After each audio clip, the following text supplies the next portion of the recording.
शहर के जाने माने रईस हीराचंद और उनकी पत्नी सुजाता की चमचमाती महंगी कार बंगाल की एक पुरानी बस्ती की सुनसान गली में एक बेरौनक से पुराने मकान के बाहर आकर रुकती है।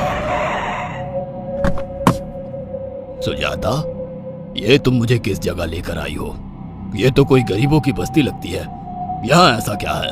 हीराचंद के कुछ भी समझ में नहीं आ रहा था कि सुजाता उसे ऐसी अजीब सी जगह क्यों लाई है, जिस मकान में दिन में भी अंधेरा दिख रहा था और धुआं उठ रहा था। आप मेरे साथ अंदर चलिए, सब समझ जाएंगे। यहाँ हमारी हर समस्या का समाधान मिलेगा। सुजाता और हीराचंद आशंकित कदमों से उस मकान में दाखिल होते हैं। तभी उन्हें किसी महिला की बाहरी आवाज सुनाई पड़ती है। चले आओ, चले आओ। हीराचंद ने देखा कि उस मकान के अंदर अंधेरा था। अचानक हीराचंद की निगाह एक कमरे की ओर पड़ी, जिसके अंदर हल्की हल्की सी रोशनी आ रही थी और उस कमरे के अंदर से धुआं उठ रहा था। शायद उस कमरे के अंदर आग जल रही थी। है? ये किसकी आवाज है? यहाँ इतना अंधेरा क्यों है और ये धुआं कैसे उठ रहा है? मेरा तो यहाँ दम घुट रहा है। सुजाता और हीराचंद धीरे धीरे कदमों से उस कमरे के अंदर चले गए। अंदर वाले कमरे में बिखरे बाल वाली एक खूबसूरत सी बूढ़ी औरत सामने जल रही आग में एक मुर्गी की गर्दन काटकर उसका खून गिरा रही थी और मुर्गी का शरीर छटपटा रहा था। ये देखकर सुजाता को उबकाई आने लगी। हीराचंद ने सुजाता की ओर देखकर कहा, तुम ही मुझे यहाँ लेकर आई हो और खुद ही घबरा रही हो। कौन है ये भयानक सी शक्ल वाली औरत और हम यहाँ क्यों आए हैं? अचानक उस औरत ने एक झटके में मुर्गे की गर्दन धड़ से अलग कर दी। ये देखकर सुजाता के मुंह से चीख निकल गई और सेठ हीराचंद भी सहम गया। वो बहुत डरावना नजारा था। ये अघोरा ताई हैं। ये हमें अपनी काली तंत्र विद्या से संतान सुख प्रदान कर सकती हैं। इसलिए मैं आपको यहाँ लेकर आई हूँ। कैसी बात करती हो? जहाँ बड़े से बड़े डॉक्टर सफल नहीं हुए, वहाँ ये मामूली औरत क्या कर लेगी? हीराचंद की बात सुनकर अघोरी ताई ने गुस्से से हीराचंद की ओर देखकर कहा, नादान हीराचंद, काली विद्या में इतनी शक्ति है कि मरे को भी जिंदा कर दे। संतान पैदा कराना कौन सा मुश्किल है? तुम्हें मेरा नाम कैसे पता? क्या तुम सच में हमें संतान सुख दिला सकती हो? तुम जितनी दौलत मांगोगी मिल जाएगी, अगर ये संभव है तो। संतान का नाम सुनते ही हीराचंद की आंखों में चमक आ गई। वह संतान के लिए कुछ भी कर सकता था।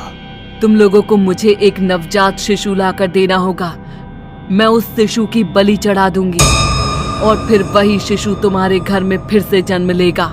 नवजात शिशु की बलि का नाम सुनते ही सुजाता और हरिचंद डर के मारे सिहर गए, पर उनकी आंखों में उनकी संतान का सपना ज्यादा बड़ा था। वो सब करने को तैयार थे।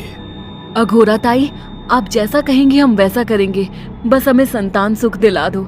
बिना वारिस के हमारी दौलत किस काम की?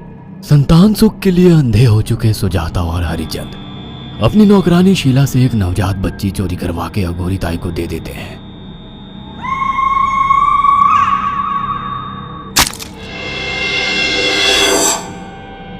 उस शिशु की बलि से सुजाता गर्भवती हो जाती है। देखा आपने अघोरा की तंत्र शक्ति?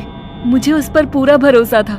चलो चलकर उन्हें धन्यवाद कहते हैं। हीराचंद और सुजाता अघोरा ताई के पास पहुंचते हैं। वो दोनों बहुत खुश थे और अघोरा पर उन्हें अंधविश्वास हो गया था। अघोरा ताई, आप महान तंत्रिका है। आपने वो चमत्कार कर दिखाया जो बड़े बड़े डॉक्टर नहीं कर सके। ये काली विद्या है बेटा। अगर तुम दोनों चाहो तो मैं इस विद्या से तुम दोनों को हमेशा के लिए जवान बना सकती हूँ। क्या सच में ऐसा संभव है? हाँ बिल्कुल, पर इसके लिए तुम्हें जवान लड़के और लड़कियों की बलि चढ़ानी होगी। तुम उन्हें यहाँ तक लाओ, बाकी मैं देख लूंगी। जवान रहने की लालच में अंधे सुजाता और हरिचंद एक अनाथ आश्रमों से हर रोज एक लड़की या लड़के को गोद लेने के बहाने अघोरी के पास बलि चढ़ाने ले जाने लगे। और एक दिन अघोरी ताई ने हीराचंद और सुजाता से इंसानी मांस खाने को कहा। पूरी तरह से इंसान से हैवान बन चुके अब वो दोनों इंसानी मांस खाने के लिए तैयार भी हो गए।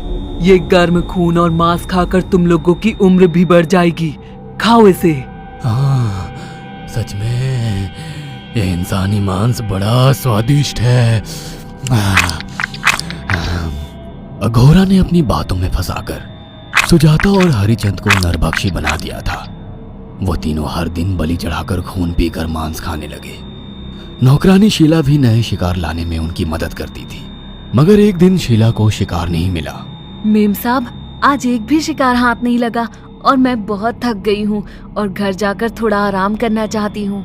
कोई बात नहीं शीला, एक छोटा सा काम है, तुम हमारे साथ चलो, लौटते में हम तुम्हें घर छोड़ देंगे। जी मेम साहब। शीला नहीं जानती थी कि शिकार नहीं मिलने से सुजाता और हरिचंद अंदर से बौखला गए थे और उनके दिमाग में एक शैतानी चाल चल रही थी।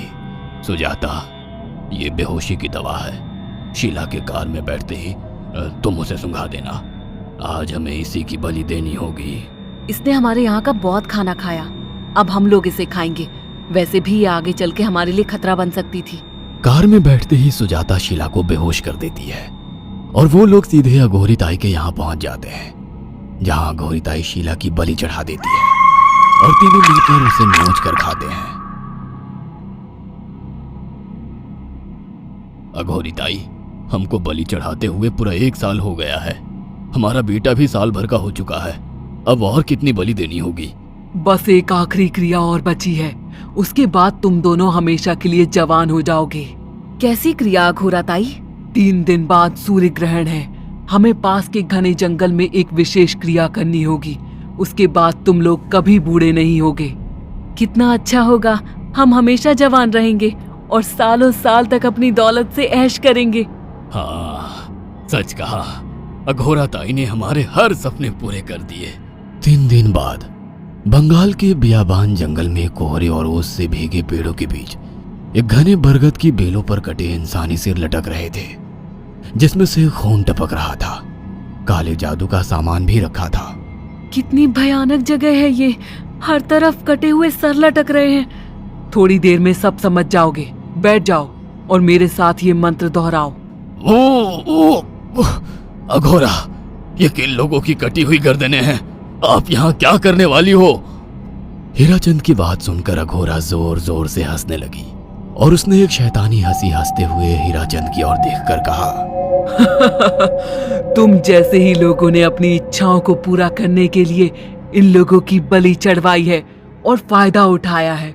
अब तुम दोनों आंखें बंद करके यहाँ बैठ जाओ और मेरे साथ मंत्रों को दोहराते जाओ। अघोरा ने सुजाता और हरिचंद को वशीकरण मंत्र और काले जादू के इस्तेमाल से सम्मोहित कर दिया और देखते ही देखते वो एक भयानक डायन में बदल गई और चीखती हुई बोली, अब मैं तुम दोनों की बलि चढ़ाकर अमर हो जाऊंगी, क्योंकि तुम लोगों ने 100 लोगों की बलि का खून पिया है। देखते ही देखते उस डायन ने फरसे से एक एक करके सुजाता और हरिचंद की गर्दन काटकर जल रही आग में बलि चढ़ा दी और उनका गर्म खून पीने लगी। जब तक तुम जैसे मूर्ख और लालची लोग अपने फायदे के लिए दूसरों को मेरे पास लाते रहेंगे, मैं उनका फायदा उठाकर ऐसे ही उनकी बलि चढ़ाती रहूंगी।